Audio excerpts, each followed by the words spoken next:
హెచ్చరిక, దైవజనుని హెచ్చరిక.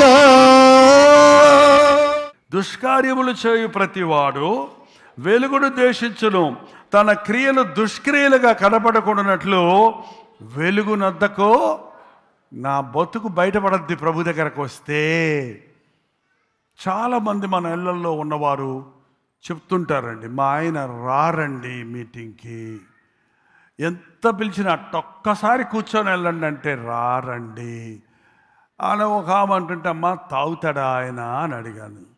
మీకెవరు చెప్పారు పాస్టర్ గారు అంటున్నారు. నువ్వే చెప్తున్నావు కదమ్మా, రారంటున్నావు కదా.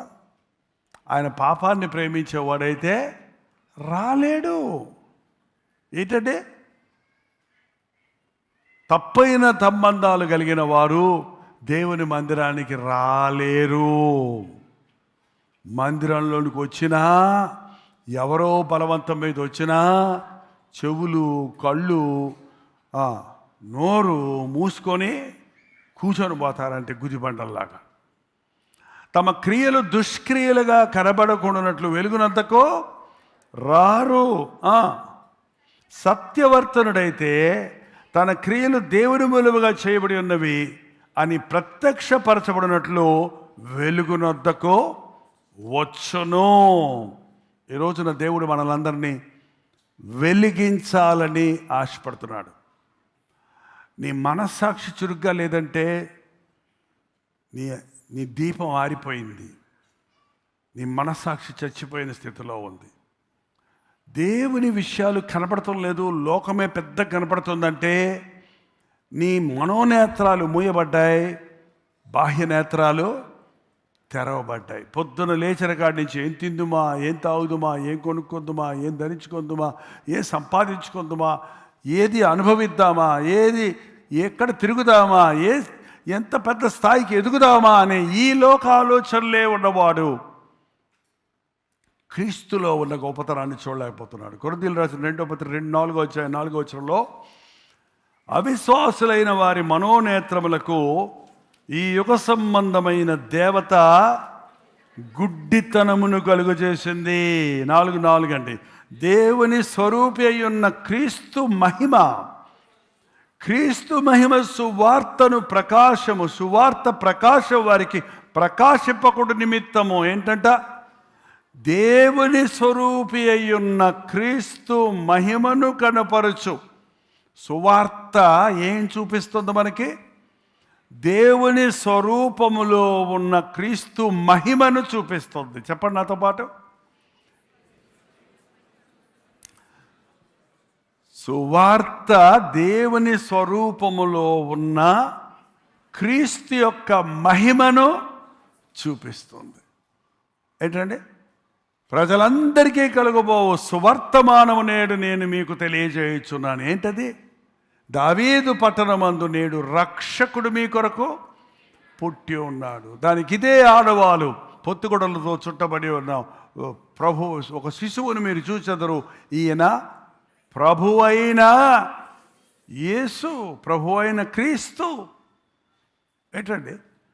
క్రీస్తులో వారు దేవుని స్వరూపములో ఉన్న క్రీస్తులో ఉన్న మహిమను చూడగలిగారు జ్ఞానులు, గొల్లలు.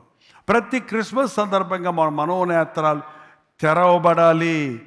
క్రీస్తు మహిమను మనకు కనబడకుండా, సువార్త యొక్క ప్రకాశం మనకు పొందకుండా ఈ యుగ సంబంధమైన దేవత అవిశ్వాసులైన వారికి వారి మనోనేత్రములకు గుడ్డితనమో కలుగజేశాడు.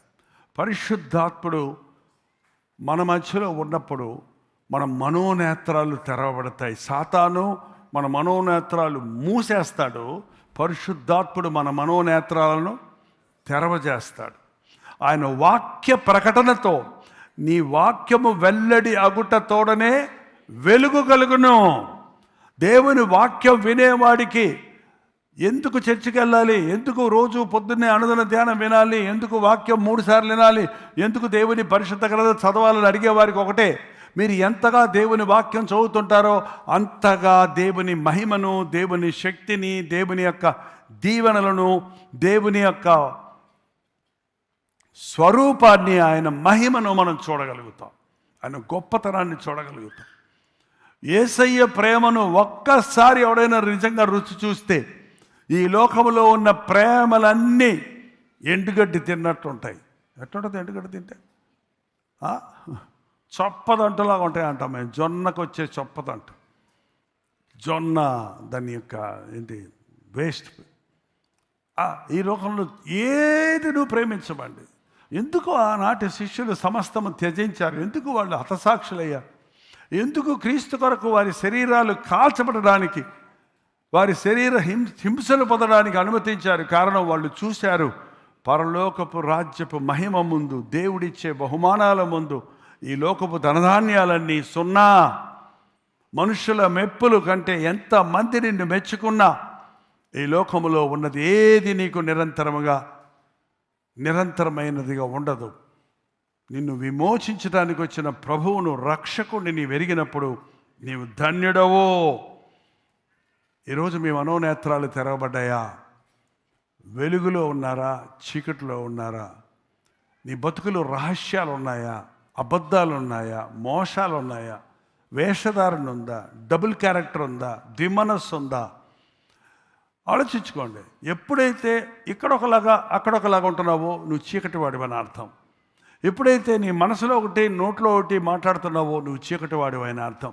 ఎవరికీ తెలియకుండా నీ జీవితంలో కొన్ని రహస్యంగా నువ్వు చేస్తున్నాను, ఎవరికీ తెలియదు అనుకుంటున్నటువంటి విషయాలు ఉన్నవో అవన్నీ కూడా నీ చీకటి బతుకును బయలుపరుస్తున్నవి. యేసుక్రీస్తు లోకంలోనికి వచ్చింది అపవాది క్రియలను లయపరచడానికి వచ్చాడు. సాతాను తంత్రాలు, కుయుక్తులు, మాయలు, వేషధారలు, ఈ ద్విమనస్సులు, వీటి నుంచి మనల్ని విడిపించడానికి యేసుప్రభు ఈ లోకంలోనికి వచ్చి ఉన్నాడు. ఆయన మనకొక రక్షకుడిగా వచ్చి ఉన్నాడు, ఒక విమోచకుడిగా వచ్చి ఉన్నాడు, ఒక వెలుగుగా వచ్చి ఉన్నాడు. ఇంకెన్నన్నా చెప్పొచ్చండి, కానీ ఈ క్రీస్తును నీ క్రీస్తుగా నీవు అంగీకరించావా? ఈ యేసు ప్రభు నీ హృదయంలో ఉన్నాడా? నీ జీవితంలో ఆయన యొక్క అనుభవాన్ని, ఆయన ఉన్నాడన్న అనుభవాన్ని నీ చుట్టూన్న వాళ్ళు చూడగలుగుతున్నారా?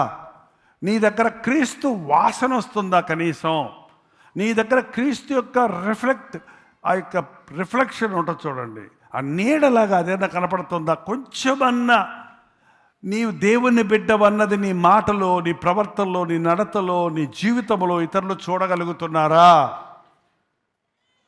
లేకపోతే నువ్వు చీకట్లో ఉన్నావని అర్థం. ప్రార్థన. పరిశుద్ధుడా, ప్రేమగల తండ్రి, ఒక్కసారి మమ్మల్ని చూడయ్యా.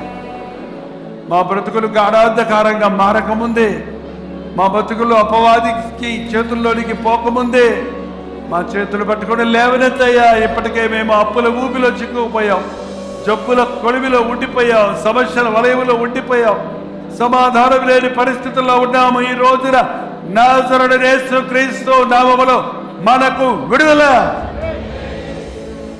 కృంగిన వారిని లేవనెత్తడానికి, నలిగిన వారిని ఉద్ధరించడానికి, దుఃఖమునకు ప్రతిగా పూదొండనివ్వడానికి మన ప్రభు పరము నుండి మనకి దిగి వచ్చి ఉన్నాడన్న సంగతి మరొక్కసారి ధ్యానిస్తుండగానే కృంగిపోయిన నీకు ఆదరణ. నీ దుఃఖ దినములు సమాప్తమైనవి.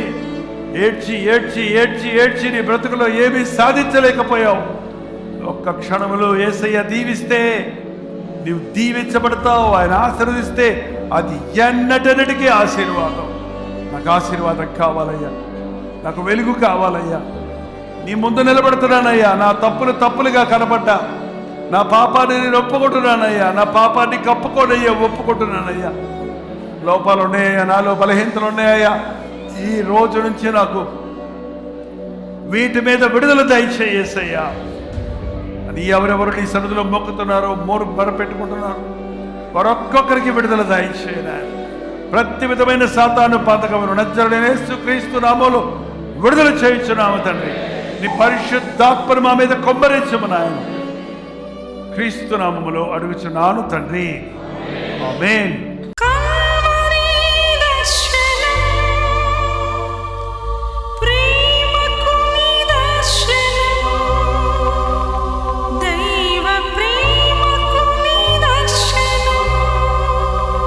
తెలుగు, తమిళ, హిందీ, మలయాళం, బెంగాలీ, ఒరియా అనే 6 భాషల్లో టెలివిజన్ ప్రోగ్రామ్స్ కొనసాగుతూనే ఉన్నాయి. భారభరితమైన పరిచయంలో మీరు సహకరించాలని ఆశిస్తే, ప్రభు మిమ్మల్ని ప్రేరేపిస్తే మీ విరాళాలు, కానుకలు డాక్టర్ జై ఫౌండేషన్స్ అనే ట్రస్ట్ నెంబర్కి మీరు పంపించవచ్చు. అవి నేరుగా టీవీ ఛానల్స్కి వెళ్తే అందులో ఏది నేను మా సొంత ఖర్చుల కొరకు ముట్టుకోవటం లేదు, వేరే పరిచయ కొరకు ముట్టుకోవటం లేదు. టెలివిజన్ పరిచయలో ఇంకా సువార్త వినని వారికి అది అందించాలని ఆశతో ఒక 20 సంవత్సరాలుగా కొనసాగుతున్న పరిచయం కొరకు ప్రార్థించండి, మీ సహకారాన్ని అందించండి. ఈ విషయం మీకు ఇంకా ఎవరైనా కావాలంటే 89393939 అనే నెంబర్కి మార్నింగ్ 10 నుంచి ఈవినింగ్ 10 లోపల మీరు ఫోన్ చేయండి, వివరాలు గురించి తెలియజేస్తాను.